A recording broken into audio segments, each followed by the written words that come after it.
Welcome to Twin City Talk. Today we're talking to Kelly Murrell. Hello, welcome. Hi, guys. You are Or into Murrell. Murrell. Yes. So you're into a lot of things. So tell me about all the different things you do. Okay, so content creation wise, it's just me, myself, like Kelly S. Murrell, and that covers like a lot of food, travel, experience content. That's just, everything wrapped up in one. I moved here to Winston in July of 2024. So that's what started my What Happens in Winston page. And I feel like for me, it was just, okay, I'm out in Winston, I'm getting out. Let me share some things that maybe like people who've been in Winston for a long time, they've forgotten about, or basically bring like fresh eyes to Winston because I'm just moving here. But then it started taking off a little bit more than what I thought it was going to be. Like, I thought it was just going to be something for fun. But then, the city of Winston-Salem is reaching out. And then there's, other pages reaching out and restaurants for a class. I'm like, wait a minute. This is turning into something here. This is turning into something else. I don't know what it's turning into, but it's turning into something else. Good problem to have. Yes. And I actually love where it could possibly go. Where do you want to go? So, like I said, because I started it just for fun, I really didn't have an idea, but I've kind of been just paying attention to, like I said, the people that are reaching out, and then they're just like, oh, I've been here for X amount of years, and I didn't know that was here. So I think that it could turn out to be something really big as far as news and media, and I feel like it's gonna turn out to be something that's way bigger than me, and I can't even imagine what that is right now, but I'm trying to brace myself for whatever it is. Yeah. And then I also have Bamboo by Kelly, which started off as a resale company. I would thrift. I was in the thrifting, so I would thrift and resale, but then after a while thrifting just wasn't my thing anymore. So I was just like, what is something that I could do that is tangible? Because it was really about making more money, because I knew I have 3 kids. So I was trying to think of things that I could do at home, because I knew eventually I wanted to come out of the corporate world in my 9 to 5. So I was trying to think of what can I do at home? I'm a coffee girl. As you can see, I have the Clutch coffee bar in here today. And I was always obsessed with these cute glasses, the tumblers with the bamboo tops, the glasses, and then I would see designs. And I'm like, well, that's cute. I want something different.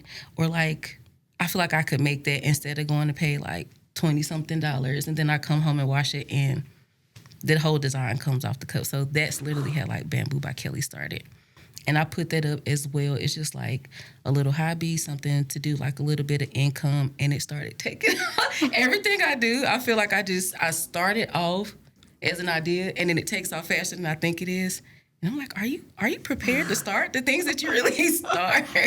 So that is happening right now. And I plan to relaunch the Bamboo by Kelly site on next Friday. Cool. I'm not sure the date right now, but it's next Friday. Having your ideas take off like that, that's a horrible, horrible thing to happen. I hate it.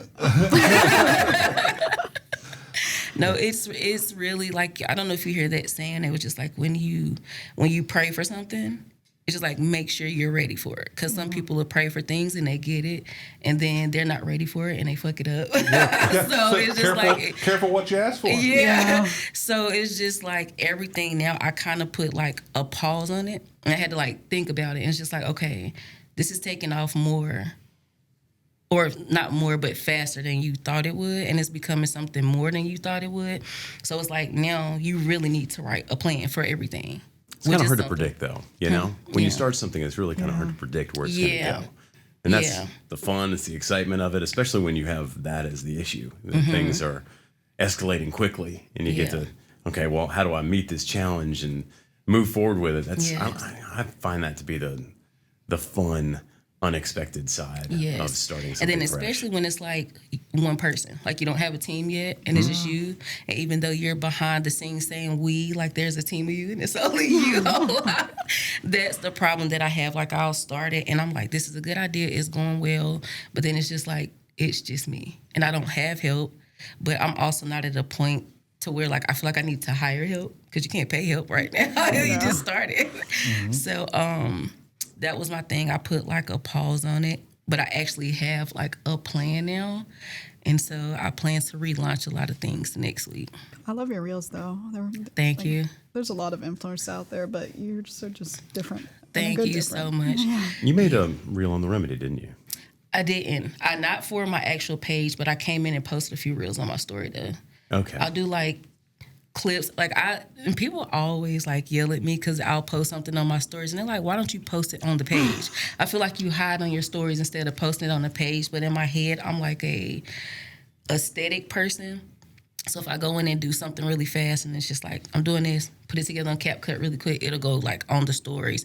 But when I come in to do it for real, like I'm trying to make sure I capture like the entire building, behind the scenes, possibly, talk to the owners or talk to the people there to try to get information or background history on the business. Well, the reason I ask is because you want me to come in and get real. No. I mean, sure, that would be great. But I mentioned it because I'm pretty sure that I saw something that you posted on the remedy. And I remember looking at it and thinking, God, this is really well done. Yeah. And at the time, I didn't know you and so forth. So, it was really nicely done. Thank and you. It stood out. So, Thank you. So thanks. I'll be back in. Do real. There you go. You remember me? So that's my thing. I go for the aesthetics. I like the aesthetics, but then I also like when it's aesthetically pleasing and then the customer service and the food and drink actually match. Because, you can go and it's aesthetically pleasing and it's like, I can't post this. I might just post it on the stories like it's cute, but the food doesn't match, the drink don't match, but you guys match everything. It checks off all the boxes. Yes. What brought you to Winston from Greensboro? But we're glad you came over here. Thank you. So, like I was telling you, I actually lived in Cleveland for 8 years. I had a restaurant in Cleveland. I ended up moving back because of like personal reasons or whatever. And after I left Cleveland, because it was such a rush decision, I moved to Elon because my mom was down in that area. So I stayed in Elon for about 4 years. And then for what I was doing content creation wise, I didn't feel like Elon or like Burlington because, it kind of clashes with each other. I didn't feel like it had enough of what I was looking for to try to grow. And I found myself coming to Winston more or going to Greensboro more. But I definitely found myself coming to Winston more. And so my decision initially was to move to Charlotte. And I was just like, I saw a video and it's like, if you're looking for a sign to move to Charlotte, this is your sign. I'm like, yeah. That's my sign. I'm going to Charlotte. I'm moving. I'm packing up. Then I turn around. I have 3 kids under the age of 9, and I don't have any family in Charlotte. So I'm like, okay, we're probably not going to Charlotte because I still need help. So my dad and my family lives here in Winston. So I'm just like, prayed about it. And then I visited a little bit, and I was like, Winston, I feel like is where I need to be. Like, it's not too far from Charlotte, not too far from Greensboro, not too far from Elon. And I just feel like it's the perfect place. And I feel like Winston is definitely growing. Even though a lot of people might not feel that way, I definitely feel like Winston is growing. It's growing. And when I got here, I'm just like, this was the perfect decision. Like, this was the best decision. I feel like Charlotte just sound good at that time. Winston has been perfect. What do you love about Winston? Everything. So literally last year, like I said, I moved here last year in August. And I connected with a few people like Algernon Cash from Eat Drink Triad, Jessica Ford, which is a big content creator here, a ton of content creators. And then by me creating What Happens in Winston and just kind of like tagging restaurants and sharing their stories or whatever, it's just the relationships that I've built. Like I said, it started taking off so fast because I was just like, get invitations here, or can you come out here, or, what are your rates for us to have you come and create at this restaurant or this business. And like I said, it was taking off so fast. And that's just like, the content and financial part, but just the fact of switching from like Elon, just like going to the parks here. There's more parks just for my children to go and play, like the scenery part, I want to say like it's city, but like I said, compared to Burlington and like Elon, I can go downtown and there's actually like a downtown for us to walk to, the Caladium. So I feel like the just my experience from before and moving here, and there's things for not only myself but my children to do, and then there's a ton of free things you can do here too that you can just go out and explore. Just like the history here, I've been here a ton of times, but just in like a few months I've learned certain things that I didn't know here. Just like walking around, there's certain signs in the parts you read and I'm like, I didn't know that. Or I'll see something and I'll just like get online and Google it and I'm like, I had no idea like this is what this building was, or this was the history of this building. So what's the most challenging part of creating content for you? So for me, so financial standpoint, because I also do social media management, and that's really where like my income comes from. But of course, a ton of my clients are based in Elon and Burlington. So I have to commute to get to them, because I actually haven't got any social media clients here in Winston yet. So you'll have a ton of people like reach out or whatever, and they want you to come, and they will like rather do trades instead of like, wanting to like compensate you for your time. And I understand that, to a certain extent, if it's like a small business, a business just getting started or whatever. So it can be that part of just them trying to understand that what you do as a creator, especially like a full-time creator, like it's actually a job and you create reels. So, you have to go out, you have to film, you have to sit there and edit and make like 2 hours of clips down to maybe like 15 seconds, 30 seconds just to keep everyone's attention. You're picking music, you need to do fonts, you need to, create the caption. It's like a whole thing. Yeah. It's a whole thing. So I feel like for me, that's one of the most like difficult parts when you're trying to just make sure they understand that like it's really a job for you. Some people do it for fun, and then like, but for me, like it's my full-time job. Like last year, I was able to go full-time social media management and content creator. So that's great. Yeah. So I was just like, some restaurants or whatever I'll come out to, but I'm like, I need to pay my bills. Do you have any reels you're working on now that are? So right now I am pivoting a little bit from restaurants, because I definitely believe that because I did so much work with like Eat, Drink, Triad, and then I just love to eat in general, that of course people label you as like a foodie. And that's it. And I'm just like, I don't want them to only think that I do food content, because I'm interested in like travel experiences, which is why I'll cover like, I like the hotel reel with your kids. That was at fun. Indigo. Yeah. I love that. I'm working on the Cardinal. Cardinal, if you're listening, call me. So, I like the staycations, travel, like I said, just the experiences as far as if it's like I don't know, whether it's like a live music event or anything of that nature. Like, I just want to make sure that I'm like well-rounded and nobody's just like, oh, she's a food content creator. I need somebody for this. She probably wouldn't be a good fit because she only does food. Like, no, I do everything. I do everything, okay? So that's what I'm looking forward to do. I want to be able to cover everything. Yeah, that's true. A lot of influencers, it feels like they cover either a lot of food or a lot of travel, but it's hard to like have all of it. In one, yeah, because I feel like it can get overwhelming, and I think sometimes as a creator, it's okay to not cover everything, like just kind of break it up a little bit. But I feel like sometimes if you feel like you have to compete or you're trying to stay ahead of the game, like I need to be the first person to let them know that this restaurant is opening or this is happening. It's just like, it's okay. Like, even if somebody else posted first, you have your own audience. So you can still post it, and they'll still, like, you'll get your people in there that pay attention to your reels, who always pay attention to your reels, even if somebody did it before. I've always said that because podcast production is my thing. And people are like, well, there's already somebody who does. So you have your own opinions. You have your own voice. You have your own audience. Yes. So it doesn't matter how many, Lord, how many coffee shops are there in Winston?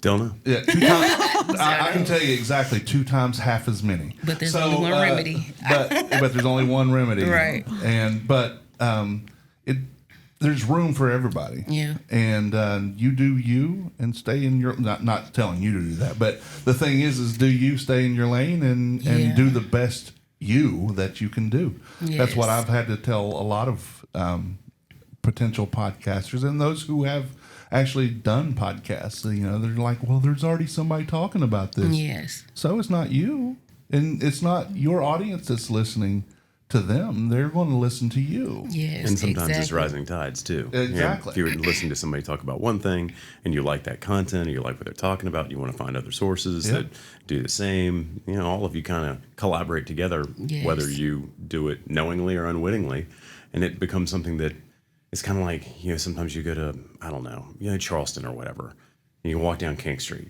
and there's 178 retail stores, and they're all selling clothes, but that's kind of the point, right? They're all selling clothes, and they enjoy cross traffic, cross pollination. People like going to the same place to get lots of the same things. So it's not surprising, I guess, when somebody likes content to go search out other people that are in the same category so they can get more of what they love.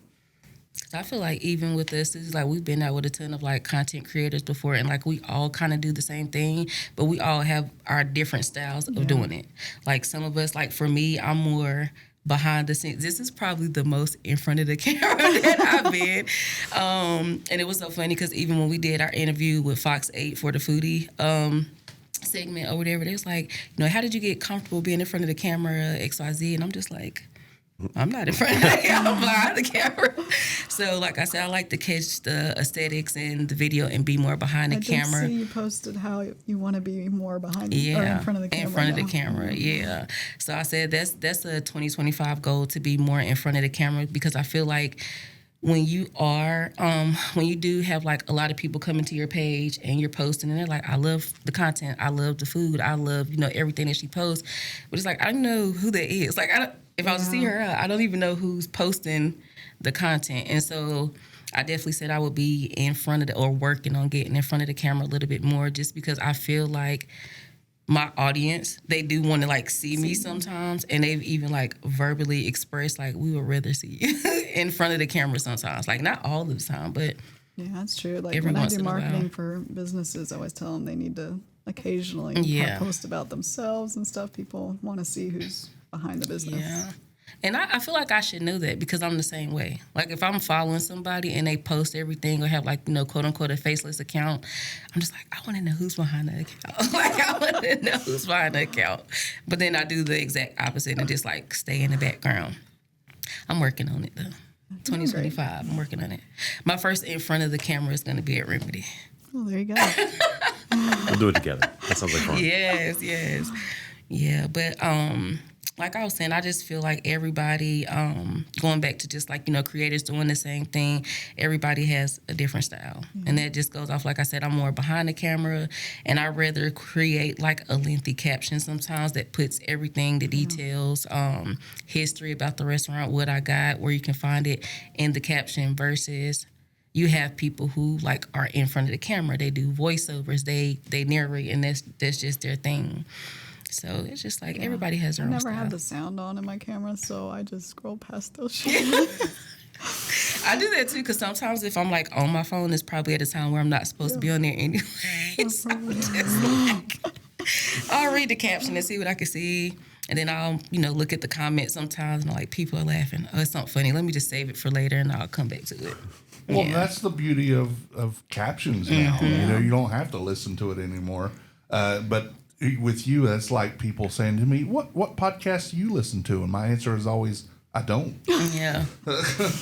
I don't like podcasts to listen to. I like producing them. I like talking on them, but I don't like to listen to them. I have ADD, and my attention span is the length of a gnat's nose hair. Yeah. So I just don't have the time for it. That is so crazy, because when I'm looking at videos, I try to apply like, when I'm looking at videos, and if it's somebody like me who can have like a short attention span sometimes, it's like, you know, you have videos where they're like, oh, they give us a minute now. I was like, a minute video? I don't think I can sit there for a minute and watch somebody's video unless it's really like captivating and keeps me in, because I have done it before.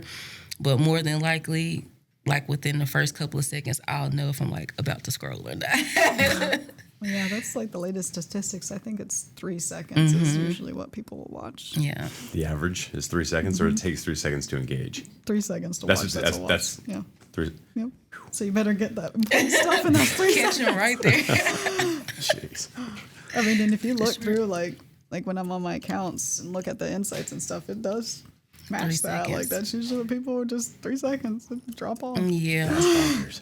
That's crazy. Yeah. And I feel like that's how you find your audience, because you have some people who do like long form content. They're like the people who like to be on YouTube, but then they might find that on Instagram. So they're like, okay, they doing long form over here, so I'll just follow them. It is true, though. You know, if I'm looking up a tutorial or something like that to fix something, do something, research, whatever, and I open up YouTube to get the information, the first thing I'm doing is going, all right, 11 minutes, no.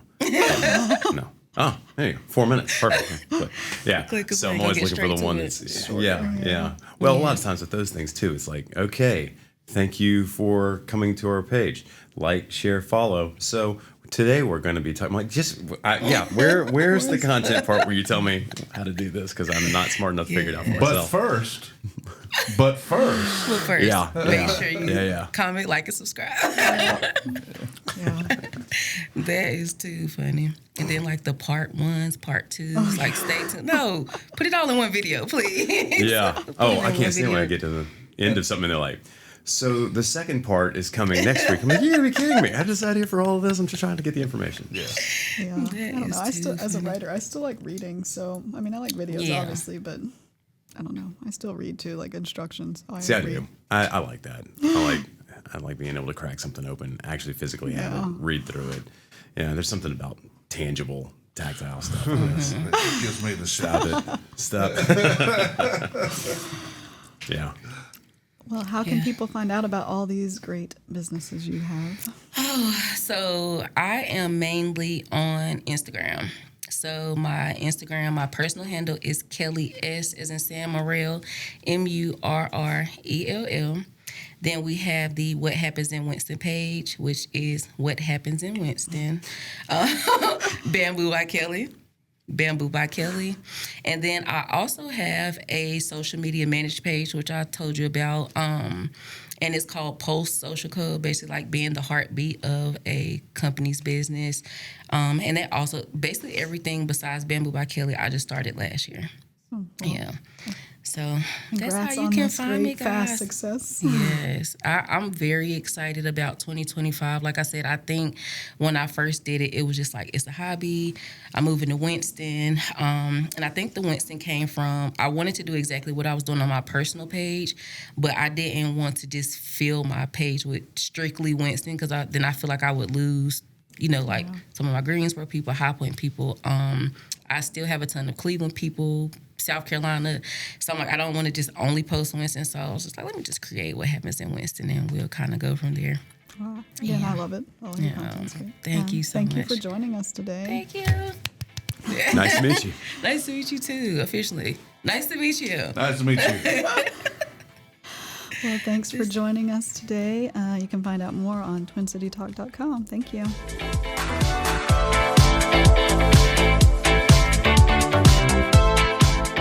The views and opinions portrayed by guests on this podcast are not necessarily those of the distributors and hosting companies. And if you love this podcast, that's great, but don't think about stealing it. Reach out to us and talk about the content, because it is copyrighted.